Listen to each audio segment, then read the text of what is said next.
Hi everyone, welcome back to our channel. Today in this video we are going to see how to fix Aura Frame, black screen, troubleshoot power, firmware and display issues. Fix 1. Check the power connection. First unplug the power adapter from the frame and wall outlet. Now wait for around 30 seconds. Then plug the adapter back in securely and make sure you are using the original Aura power adapter. Fix 2. Try a different power outlet. Disconnect the frame and plug it into another wall outlet.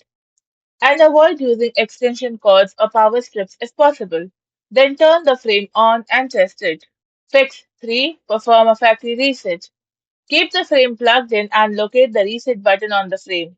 Now press and hold it for about 10 to 15 seconds.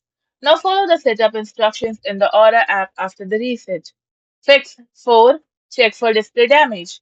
Look closely for cracks or physical damage and check if the screen briefly flashes when powered on.